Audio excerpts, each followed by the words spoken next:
Hello everyone, I welcome you all in the lecture series of the rainfed agriculture and watershed management. And the today's topic is soil and climatic conditions prevalent in rainfed areas.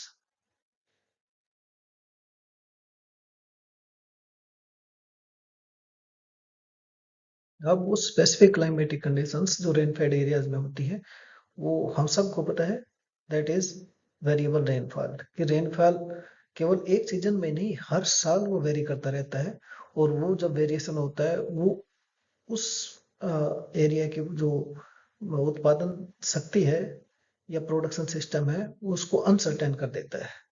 तो जो monsoon आता है rainfed areas में वो दो तरीके से आता है।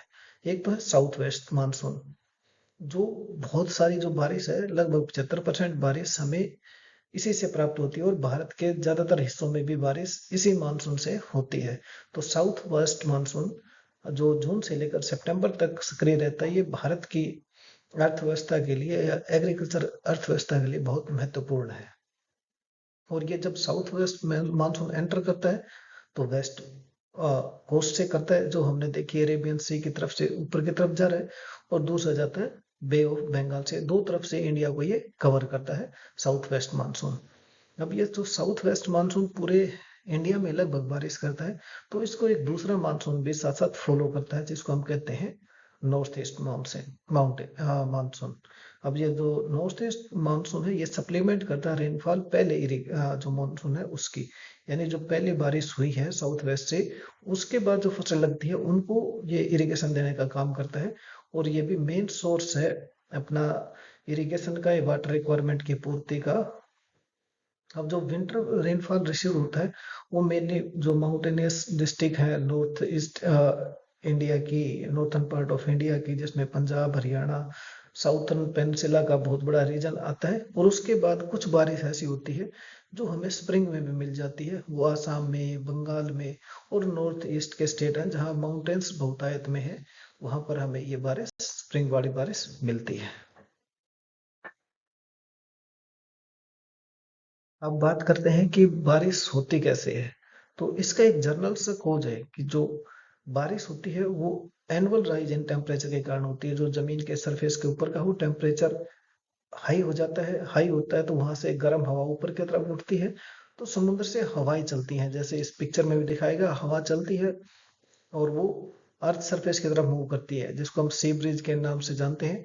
और जब ये ऊपर उठती हैं तो ऊपर ज्यादा मॉइस्चर हो जाता है और मॉइस्चर इकट्ठा होके एक प्रेशर क्रिएट करता है। उस प्रेशर क्रिएट होने के बाद जब वो किसी हडल से टकराती है कोई माउंटेन का बैरियर होता है तो वेस्टर्न घाट और ईस्टर्न घाट के ऊपर एक कॉन्टिन्यूस रेनफॉल होती है और वो आगे धीरे धीरे मूव करती है पूरे इंडिया की तरफ बे ऑफ बंगाल से की तरफ से और अरेबियन सी की तरफ से।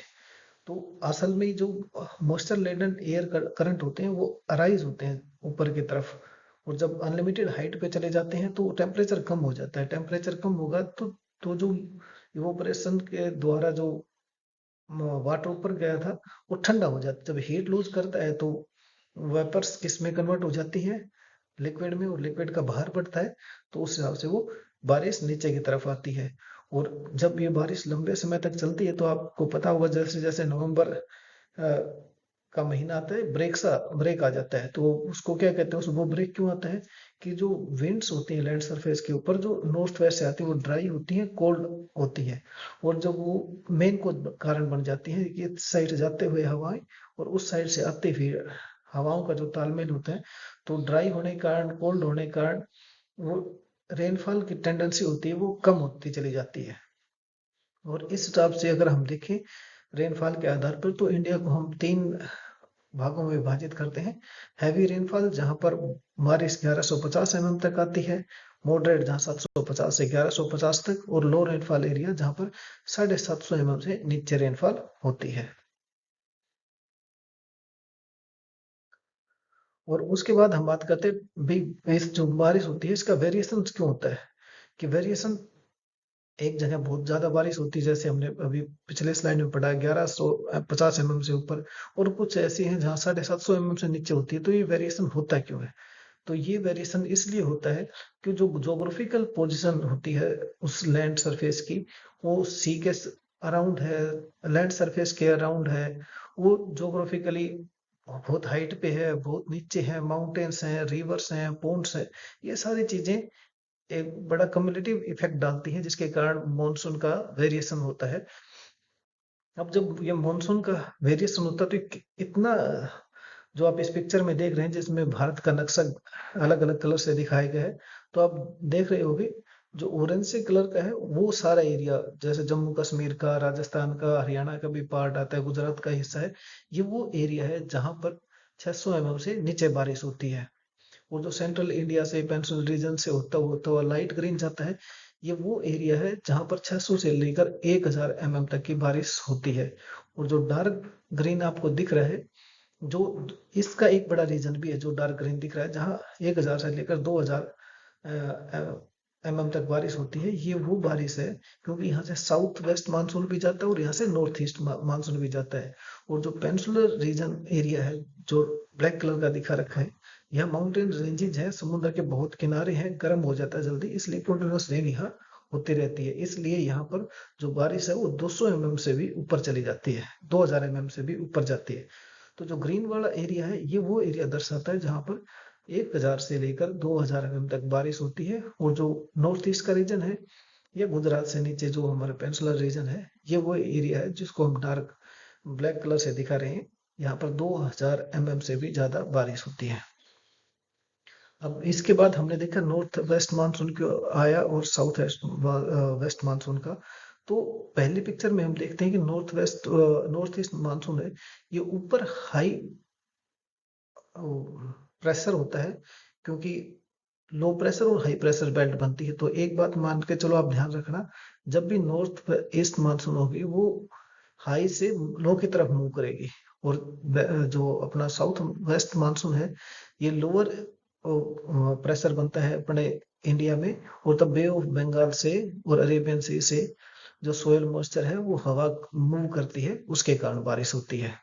तो इसमें लो प्रेशर बनता है, उसमें हाई प्रेशर से लो प्रेशर की तरफ फिर हवाएं चलती हैं, तो दोनों लो प्रेशर की तरफ हवाएं चलती हैं, इसलिए यहाँ बारिश होती है। अब ये केवल टोपोग्राफिक एक पोजीशन या जोग्राफिकल पोजीशन एक कारण नहीं है एकमात्र जिसके कारण ये वेरिएशन होता है इंडिया में। और भी बहुत से कारण है जिसके अंदर हम क्या कर सकते हैं, जहाँ विंड का इफेक्ट है, ह्यूमिडिटी का इफेक्ट है, ब्राइट सनशाइन का इम्पैक्ट है, हाई टेम्परेचर का इम्पैक्ट है, ये सारी चीजें जो रेनफॉल के पैटर्न को भी चेंज करती है। और जब ये पूरे लंबे समय तक कारगर होती है तो वहाँ की वेदर कंडीशंस बन जाती है और वो उस एरिया की ग्रोथ के ऊपर सीधा सीधा इम्पैक्ट करती है। और जहाँ ये चीजें अच्छी बारिश होती है, सनशाइन ठीक है, वहाँ यील्ड भी अच्छी है, इरिगेटेड एरिया भी अच्छी है। और जहाँ पर ये चीजें एडवर्स चली जाती हैं, जैसे रेनफेड एरियाज में कि बारिश अनसर्टेन रहती है, एनुअल रेनफॉल कम है, लंबे ब्रेक हो जाते हैं, विंड भी तेज चलती है, गर्मी भी ज्यादा पड़ती है, टेम्परेचर भी ज्यादा पड़ती है, तो जो हमारा रेनफेड का एरिया है उसमें वाटर की स्कैर्सिटी हो जाती है। वो पीरियड भी हो सकती है, वो लंबे समय तक भी हो सकती है, ड्रोट की श्रेणी भी आ सकती है, फेमाइन भी उसमें आ सकते हैं। अब आता थी इंटेंसिटी और डिस्ट्रीब्यूशन की। अब इंटेंसिटी हमें पता है कि जो रेन आती है वो कम समय में आती है और बहुत ज्यादा स्पीड के साथ आती है। तो जो वाटर है उसका लॉस हो जाता है, या तो डीप इन्फिल्ट्रेट कर जाएगा या रन ऑफ हो जाएगा उसका। तो ऐसे जो वातावरण या ऐसे स्थान होते हैं वहां पर खेती करना मुश्किल हो जाता है, क्योंकि वाटर की अवेलेबिलिटी कम समय तक रहती है। और अगला है लेट ऑनसेट ऑफ मानसून। अब लेट ऑनसेट होगा, इसका मतलब हमें अपने सोइंग के टाइम को डिले करना पड़ेगा। सोइंग टाइम डिले करेंगे तो इसका मतलब उसका वेजिटेटिव पीरियड छोटा हो जाएगा, जितना वेजिटेटिव पीरियड छोटा हो जाएगा उतनी ये फसलें जो है उत्पादक जो क्षमता है उसकी कम होती चली जाएगी। उसका कारण है क्योंकि उसके अंदर जो प्रोडक्टिव इल्ड एट्रीब्यूट्स हैं वो कम हो जाएंगे, जितने इल्ड एट्रीब्यूट कम होंगे उतनी ही इल्ड कम होगी। अब अर्ली सीजन यानी एक तो आया लेट और दूसरा जल्दी बारिश का थम जाना, रुक जाना, ये और भी बड़ा दिक्कत का कारण है। अब ये कैसे दिक्कत का कारण, एक तो हमने लेट डिले करके हमने सोइंग की लेट ऑन सेट में, तो केवल number of tillers, number of spikes, number of grains, number of balls ही कम हुई। लेकिन अगर अर्ली मानसून खत्म हो जाता है तो उसके कारण होता है क्रॉप फेलियर के चांसेस और ज्यादा बढ़ जाते हैं। क्यों? क्योंकि अगर पहले अच्छा मानसून था, अच्छी टेलरिंग हुई, अच्छी ब्रांचिंग हुई, अच्छे बोल्स, अच्छे फूल आए, लेकिन जब उसको असली वाटर की रिक्वायरमेंट होती है, जब ग्रेन फिलिंग की, फर्टिलाइजेशन का टाइम होता है, अगर उस टाइम आ जाती है, वो स्ट्रेस, टर्मिनल स्ट्रेस हो जाती है, और वो टर्मिनल स्ट्रेस हमेशा जो यील्ड है उसको डिक्रीज करती है। क्योंकि या तो फर्टिलाइजेशन नहीं होगा, फर्टिलाइजेशन हो गया तो उसको न्यूट्रिएंट्स नहीं मिलेंगे, न्यूट्रिएंट्स भी कहीं मिल गए तो ट्रांसलोकेशन कम होगा। तो वो सारी चीजें उसके रिप्रोडक्टिव और मैच्योरिटी फेज में, अगर जल्दी मानसून रुक जाता है तो यील्ड का बहुत ज्यादा लॉस होता है, जो कि जबकि लेट ऑनसेट में कम नुकसान है। प्रोलॉन्ग ड्राई स्पेल्स, अब इसमें क्या होगा कि 5-7 दिन का, 10 दिन तक जो मानसून का स्पेल होता है उसको हम शॉर्ट स्पेल बोलते हैं, मानसून ब्रेक बोलते हैं। तो वो कोई ज्यादा सीरियस कंसर्न नहीं है। लेकिन अगर 15 दिन से ऊपर से चला जाता है क्रिटिकल स्टेज में, तो बड़ी दिक्कत हो जाती है। क्योंकि अगर क्रिटिकल स्टेज में क्रॉप को वाटर की अवेलेबिलिटी हम नहीं करा पाए, तो क्रिटिकल स्टेज पे सबसे ज्यादा नुकसान होता है। और स्टार्टिंग से अगर 5-7 दिन का है तो कोई दिक्कत नहीं, क्योंकि वो क्रॉप ऑलरेडी जो हम लगाते हैं वो ड्रोट टॉलरेंट या रेजिस्टेंस होती है उनके अंदर।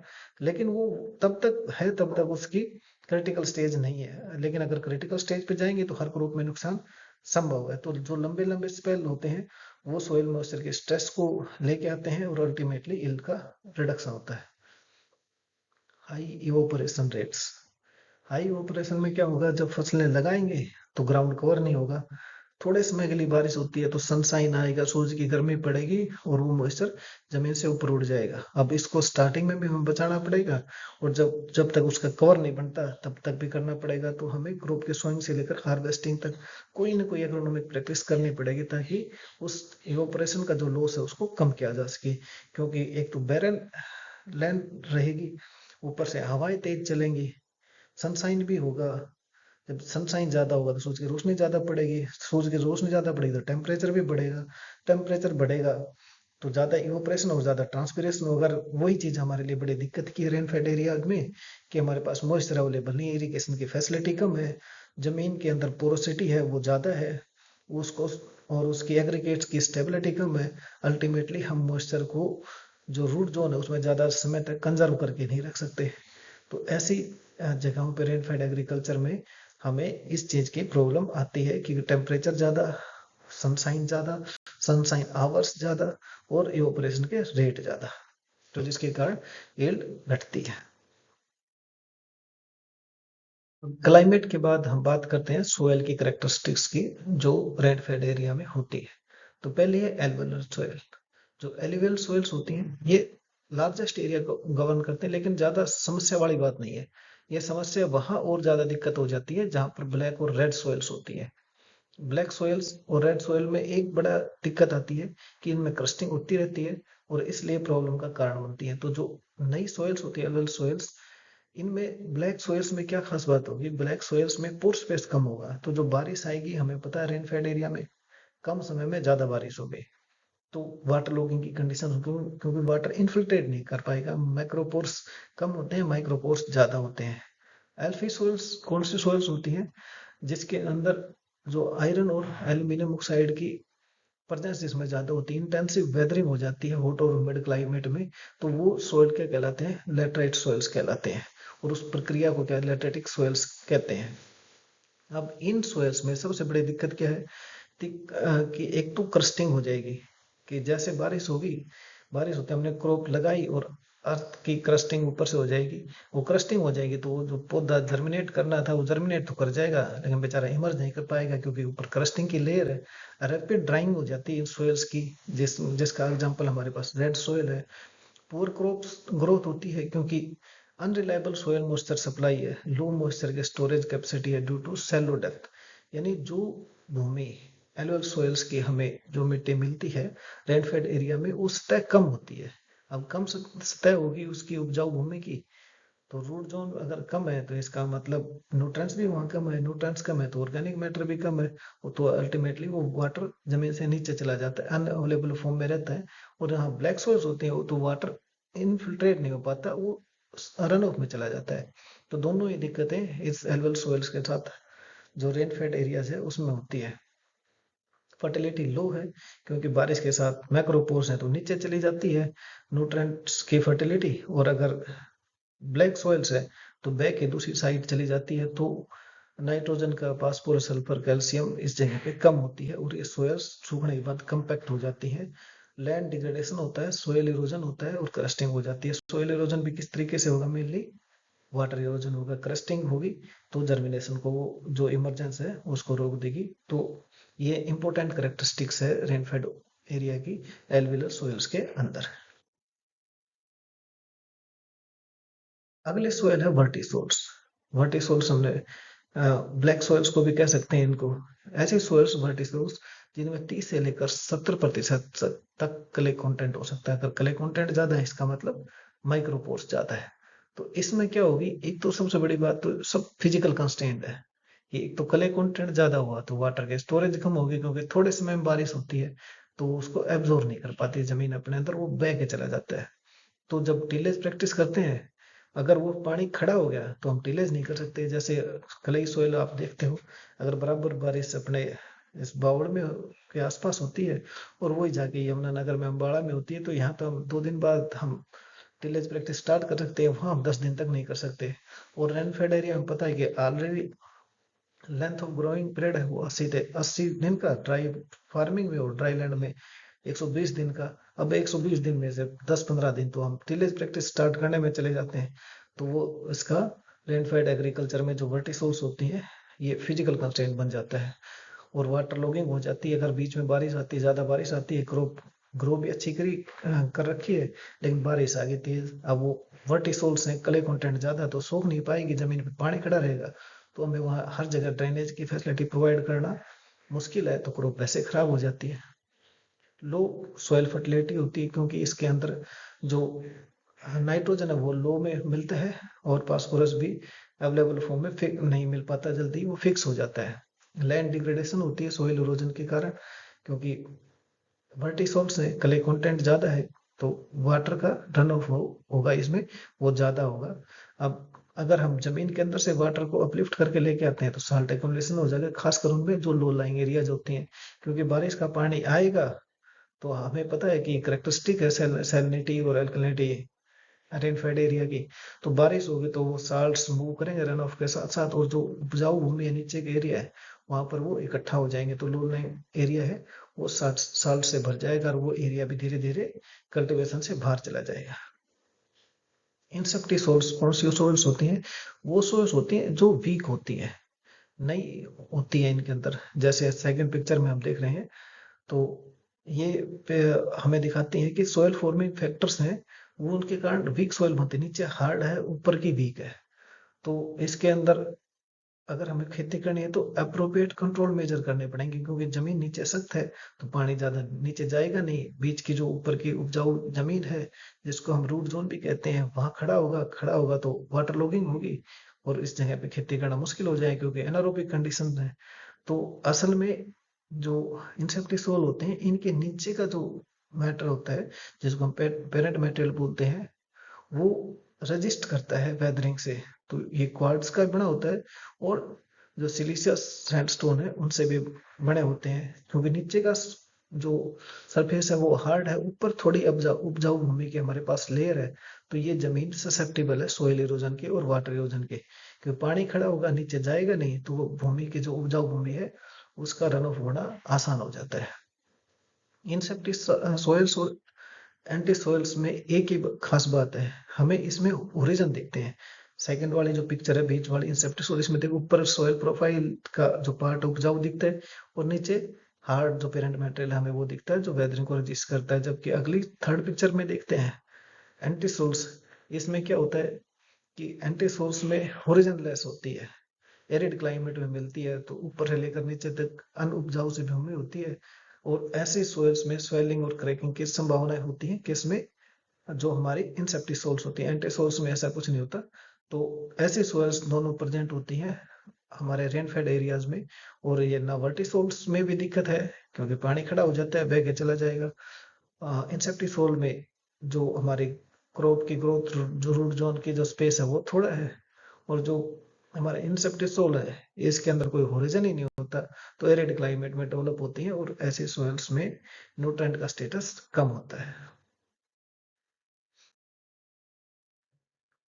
अब अगली जो दिक्कत है सोइल के साथ रेनफेड एरियाज में, वो अनडुलेटिंग सरफेस है, तो प्रॉपर डिस्ट्रीब्यूशन रेनफॉल का नहीं है, तो इरोजन भी अलग अलग तरीके से होगा। स्लोप्स होंगे तो बड़ी तेजी से पानी बह के जाएगा, अगर वेजिटेशन नहीं है और सैंडी सोइल्स हैं तो विंड इरोजन बहुत ज्यादा होगा। तो रेनी सीजन होगा तो वाटर इरोजन हो जाएगा, जब समर सीजन होगा तो इसके अंदर वीड जो इरोजन होता है उसकी संभावनाएं बहुत बढ़ती हैं। तो इसका मतलब जो ये सोइल्स एंडुलेटिंग सोइल्स है, इनकी उपजाऊ भूमि उपजाऊ उपजाऊ शक्ति है, वो धीरे धीरे इन दो बड़े कारकों से वाटर और विंड इरोजन से कम होती चली जाती है। एक्सटेंसिव होल्डिंग, इसका मतलब क्या है कि अनसर्टनिटी तो पहले से है कि रेनफॉल होगा कि नहीं होगा, गर्मी होगी, बड़ा टेम्परेचर बढ़ेगा, तो ऐसी कंडीशंस में क्रॉप फेलियर के चांसेस बढ़ जाते हैं, पूरी की पूरी फसल भी खराब हो सकती है और पार्ट्स में भी। तो ऐसी कंडीशंस में जो जमींदार जो फार्मर्स हैं वहाँ के, तो उनके कैटल और ह्यूमन बींग्स की लाइफ को सस्टेन करना बड़ा मुश्किल हो जाता है। और जब मुश्किल हो जाता है तो आपने देखे होगा राजस्थान जैसे में आप सफर करते होगे, तो पॉपुलेशन डेंसिटी है ना वो कम है, विलेज दूर दूर तक आपको दिखाई नहीं देंगे, क्योंकि फार्मर्स को ज्यादा लैंड होल्डिंग चाहिए, क्योंकि पशुधन को आपको फीड करने के लिए वॉन्डरिंग करनी पड़ेगी, इधर उधर घूमना पड़ेगा। ड्राई ट्रैक्ट्स है, जो हमारे पास पेड़ पौधे वो कम है, तो एक्सटेंसिव होल्डिंग भी एक बड़ा कारण बनती है रेनफेड एग्रीकल्चर में, कि वहाँ को इंफ्रास्ट्रक्चर को डेवलप करना बड़ा मुश्किल है, क्योंकि कुछ घर है उसके बाद किलोमीटर तक कोई घर ही नहीं है, कोई गांव नहीं है, तो उनके लिए जो इंफ्रास्ट्रक्चर वो खड़ी करना बड़ा मुश्किल है। एक्सटेंसिव एग्रीकल्चर, इसका क्या मतलब है कि इस एग्रीकल्चर बहुत एक्सटेंसिव है, बहुत लंबी चौड़ी खेती होती है, कब एक सीजन में और एक जैसी उसमें फसल होती है, तो फार्मर के पास बड़ा हार्डली एक सीजन निकलता है जिसमें एक या मुश्किल से कोई कोई इलाका ऐसा हो जिसमें दो फसल ले सकते हैं। तो किसान क्या करते हैं, जो बारिश का मौसम होता है उसके अंदर अपने खेत को खाली छोड़ देते हैं, ताकि वो मॉइस्चर को कंजर्व करें। जब कंजर्व करेंगे तो उसे दो फायदे होते हैं, बारिश में जितनी बार बारिश होगी वो सोइल के ऊपर टिलेज प्रैक्टिस करेंगे, कैपिलरी ट्यूब्स टूटती जाएंगी, पानी जमीन के अंदर कंजर्व होता जाएगा, तो उसे दूसरा फायदा क्या होता है, वीड का कंट्रोल हो जाता है।